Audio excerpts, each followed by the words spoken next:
Right, well, I've decided to start making some videos. I've got some long commutes to get to work, and in the meantime, I've been persuaded by a friend to make some videos. So, no problem. It's fine. It's a green light, but I got you. Right, so why am I making these videos? Well, I love cars.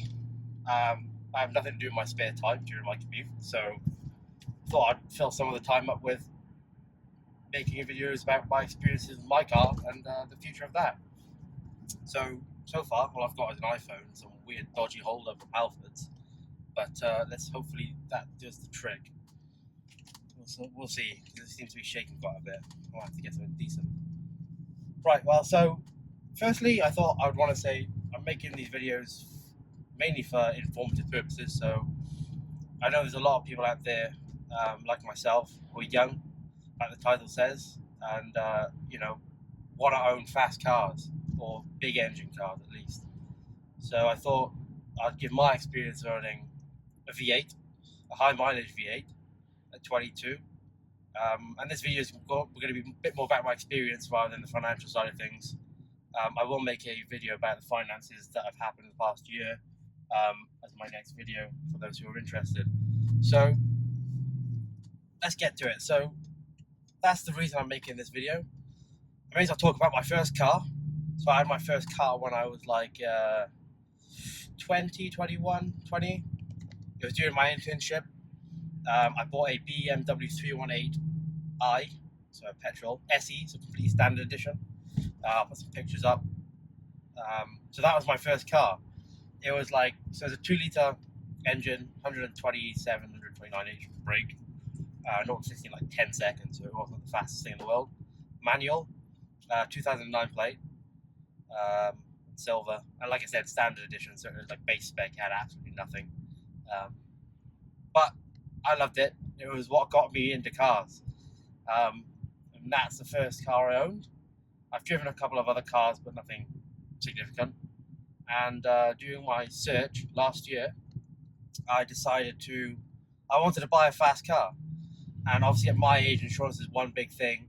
Also, if you don't have a lot of money, you want to buy a fast car, but it's expensive. So I did a bit of research, and I was looking at like Audi TTs, Audi A5s, a couple of different BMWs, even the older ones, back 2003 and stuff, like the 330 CIs and stuff like that. And then I bought this, a BMW 650i E63 shape, 2007, sports edition. It's 4.8 litre V8, naturally aspirated engine, no turbos, none of that. And about 373 brake horsepower all to the rear wheels, and about the same in torque. So big jump from my first car, and a big jump from anything. So even a Golf R and stuff, not Golf R so much, maybe GTI and stuff. I really did want to.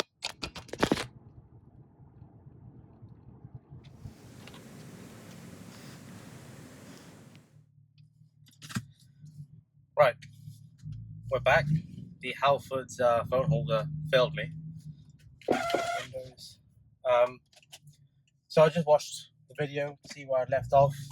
I'm kind of happy with the first part, how it went. So basically what I was saying is, as I mentioned, this was the day after, and so clearly I have a fresh trim. And also, I've just noticed that these threads I forgot to cut when I sewn my steering wheel on. So that's another story for another video, but I will be sorting that out. I know it's going to bug people because it's bugging me. Anyway, back to the video. Going back to the Golf GTIs and stuff, that's what essentially what I was looking for at the start. So maybe a GTI or an S3, or a sporty hatchback, M140i, even M135i and that sort of stuff. But I also wanted something unique. With those cars, you can buy them and make them your own. Add some kits to them and do some stuff that other people don't have. But you see them a lot around, especially GTIs, GTDs, all that sort of stuff, even Golf Rs. So this car, what I didn't mention, which I remember, is this is at 144,000 miles. Actually, sorry, When I bought it, it was 144,000 miles. Now it's at 151,000 miles, so it's done about 7,000 miles in a year, which actually isn't a lot, but that's because of lockdown and COVID. So I actually don't have my notes with me anymore either. So I've been on my long commute and back, and now I'm just doing this last part of this video. So now that I've explained all the background of what I have, and like, you know, so you know my first car, you know what car I own now, it gives you an idea of my experience. Just realised this other part was actually not locked, so the phone fell again. But yeah, bringing to the point. So 151,000 miles, so haven't done that much in a year, but it has been locked down, so I still think it's quite a significant amount. I also just passed an M6 in this model, which I think is pretty cool. I also saw an M5 at the petrol station competition. There's quite a lot of cool cars around here. There's not that many, you know, compared to London and stuff, but there's still quite a few. So yeah, what was I saying? Before I go to my next point about my experience with this car, I thought I'd give you a background of my first car and you know, what I'm currently driving, so then you know what I have to judge. So I'd say overall my experience has been pretty positive. I love the car. I was thinking of getting a newer one, but I'm not quite ready to part with it yet, because the atmosphere and sort of what you get from driving it, just all the noises you hear and the way it feels and everything, it's just, I love it too much. There's not a lot of cars that'll compete with it. Like, so, you know, your average GTD or, you know, GTI might come around and they don't expect the power from this car, which is nice. It's almost like a sleeper. I've done a couple of mods, but I'll talk about those in another video. Obviously, the negatives that come with sort of car, petrol, it doesn't do that great on fuel economy. So I think, what do I know? 20.6 miles per gallon on average, but that's because I've done motorway driving. So around town you get 50 to 20, and motorway you get 20 to 30, or like 20 to 25. So it's not the best, but you're not really buying this car for petrol. Again, if you're not afraid of the occasional big bill, again, we'll go through finances in another video, but you will have small hiccups, especially a car with this age. There will be some small issues or teething issues that you'll have to fork out initially. So be aware of that if you're going to buy something like this. Apart from that, you know, again, the tech, so it's got an iDrive, but it's not Bluetooth, so I bought a separate Bluetooth piece.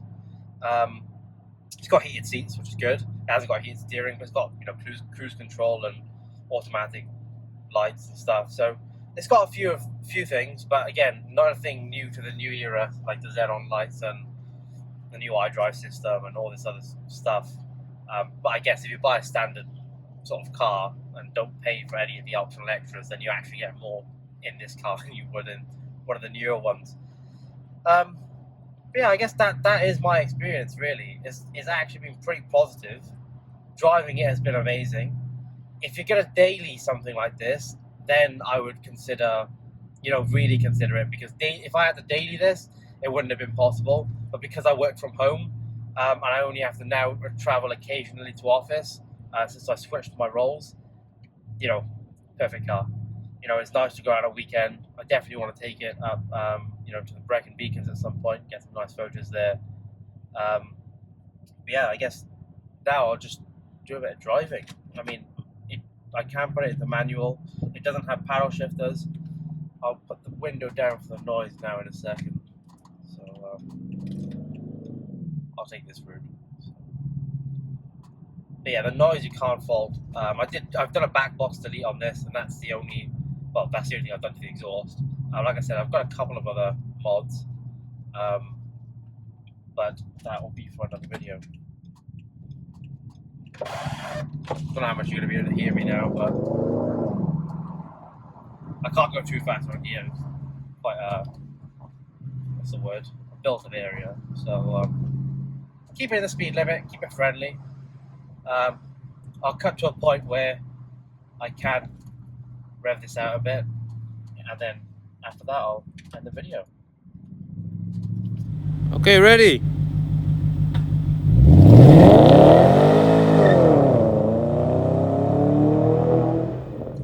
get into an area where I can floor it a bit, and then on a single carriageway. So just give you an idea of what the experience you sort of get from these sort of cars. So it is in DTC at the moment, so dynamic traction control, to allow for a little bit of slip, so I don't lose any power. I won't take traction completely off, so it'll spin out. This isn't the stretch road yet. A bit of a straight. Safety first, speed later. Downshift, so let's see.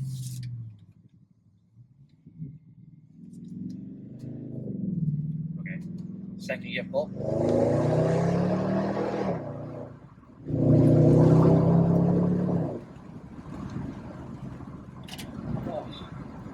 There's a bump there. I think that shoved the camera down a little bit. But it's definitely quick enough to be a road car. With more, I would definitely get more power with something at some point, but for now, this is just insane. I mean, it would be. I mean, some diesel cars are just as torquey, but the power delivery on this is very linear, very good.